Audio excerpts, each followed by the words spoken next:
The Lord be with you. And with your spirit. A reading from the Holy Gospel according to Saint Luke. Glory to you, O Lord.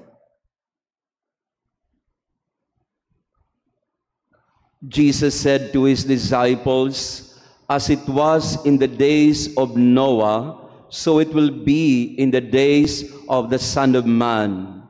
They were eating and drinking, marrying and giving in marriage up to the day that Noah entered the ark, and the flood came and destroyed them all. Similarly, as it was in the days of Lot, they were eating, drinking, buying, selling, planting, building. On the day when Lot left Sodom, fire and brimstone rained from the sky to destroy them all. So it will be on the day the Son of Man is revealed.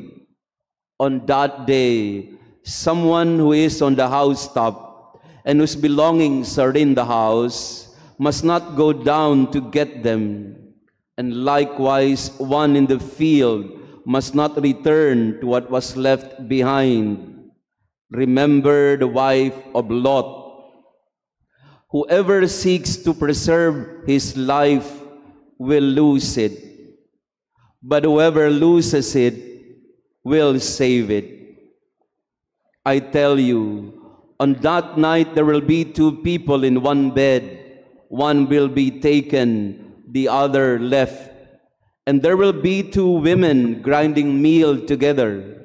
One will be taken, the other left. They said to him in reply, "Where, Lord?" He said to them, "Where the body is, there also the vultures will gather." The Gospel of the Lord. Praise to you, Lord Jesus Christ. Please be seated. Praise be Jesus Christ. Now and forever. Good morning, brothers and sisters. Pakibati din ng good morning ang ating mga kasama ngayong umaga, lalo na ang ating Friday friends. Thank you for being with us today, and to our online parishioners. Yung pong ating mga pagbasa ngayon ay, kung titingnan natin sa konteksto ng panahon natin, parang nakakatakot. Dahil kanina po nanonood ako ng balita, papalabas pa lang si Ophel na nanalasa sa mga kapatid natin sa norte, lalo na sa Cagayan, Batanes, Ilocos. Ngayon ay papasok na naman ang isang bagyo na pinangalanan naman nilang Pepito. At ayon sa forecast nila, this could be a super typhoon, mga category 5. At pwedeng tumama again, no? Katatapos lang ni Christine, sa Bicol na naman ang tama, at pwede pang pumasok sa atin sa Metro Manila. Pagka naririnig ko po yung super typhoon, parang mababagabag ka na talaga dahil ako po, dumaan tayo sa Ondoy dati, no? Naranasan natin lahat yan, Milenyo, at lahat pang mga super typhoon. Kaya yung ebanghelyo natin tungkol sa delubyo sa panahon ni Noe, tungkol sa paggunaw ng Sodom at Gomora, tungkol sa pangitain sa mga bagay na mangyayari sa katapusan ng panahon, parang lahat ng ito ay nagpapalaala sa atin na pwedeng ang lahat ay mawala sa atin sa isang iglap.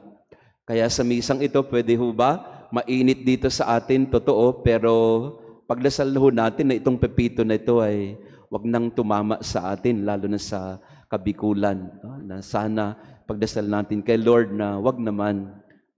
At sana'y mabasag na ang malakas na bagyong ito. Pero alam po ninyo, yung ating santo ngayon na pinagdiriwang November 15, Saint Albert the Great, Albertus Magnus.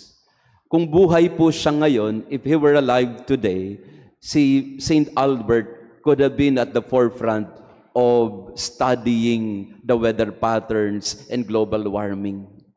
Kasi po ang santong ito, isang Dominikano, pinanganak at naging Dominican noong 13th century. He was a man studying the natural sciences even before the discovery of all these machines that are powerful to study nature. St. Albert the Great was already into studying biology, zoology, meteorology, cosmology, philosophy, theology. He is called Doctor Universalis. He's a doctor of all things because he was very interested in science. He did not see any conflict between science and faith. In fact, sa UST po, pag pupunta po kayo doon, meron pong tinatawag silang Albertus Magnus Building, is the building of the College of, mga taga-UST dito, College of Education. No? Tama, Doc Eric? College of Education. So, St. Albert the Great was the mentor of St. Thomas Aquinas. And St. Albert the Great, he would often say that, to desire all that I desire for the glory of God, as God desires for His glory all that He desires. Yun ang kanyang parang life motto. To desire all that I desire for the glory of God. To desire and to do everything only and always for His glory. In other words, nature or human communities, everything points to the glory of God. He was interested in the natural sciences because he believed that nature, creation, allows us to behold the glory of God. That is why when nature is compromised, when nature is abused, we are in a way resisting and turning against the will of God for us to take care of our common home, which Pope Francis has been emphasizing all this time with Laudato Si. Ito pong mga bagyong ito, oo, natural yan, natural occurrences, but meron din pong human causes sa kababayaan din natin. Kaya sa misa natin, let us try to pray that we may all be responsible for God's creation. At sabi din ni St. Albert the Great, in connection with our gospel today, I have never gone out to mingle with the world without losing something of myself. I have never gone out to mingle with the world without losing something of myself. Sa isang pagpapaliwanag, ang ibig sabihin ni St. Albert the Great ay, meron tayong taya sa bawat nangyayari sa paligid natin. Hindi natin pwedeng sabihin na, buhay ko lang ito o buhay mo yan. Every time I get involved with human communities, every time I am engaged in human relationships, and yes, even relationship with nature, something is asked of me. I lose something because I offer something. That is why in the gospel we are told, whoever seeks to preserve his life will lose it. Ang ibig sabihin noon, hindi mo pwedeng sarilinin ang buhay mo. Kasi pag inisip mo na, ako lang naman ito, wala kayong kinalaman dito, magkakarugtong ang buhay natin. You preserve your life, but in reality, you are losing it because you are not, in a way, connecting with your human community. You are selfish and you don't want to be involved in the lives of others. So St. Albert the Great would say, I have never gone out to mingle with the whole world without losing something of myself. Meaning, I have to be engaged with the world. I have to discover the grandeur and glory of God in everything that I do in the human communities, especially in the natural world, in creation. And I must do my part. I must make the necessary sacrifice for others also to be saved. We are in this together. That's what he is saying in effect. Whoever preserves his life will lose it. Whoever loses it will save it.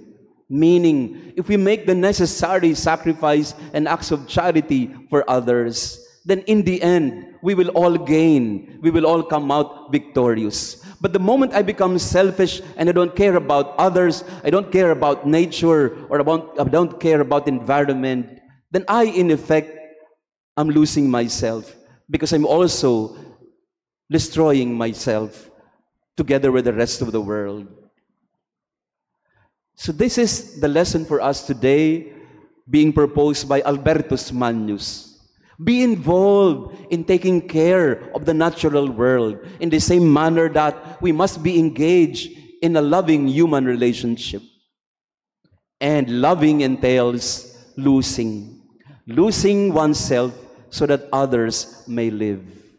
So we pray for this intention, that all of us may have in our hearts the charity and generosity to take care of nature, to take care of human relationships and communities, to desire all that I desire for the glory of God. That's what St. Albert has taught us. Everything for the glory of God.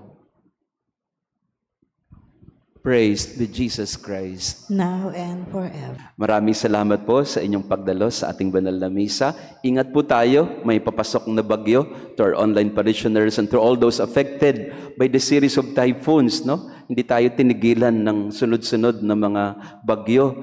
And I think this tells us something about how we should take care of our environment, our common home.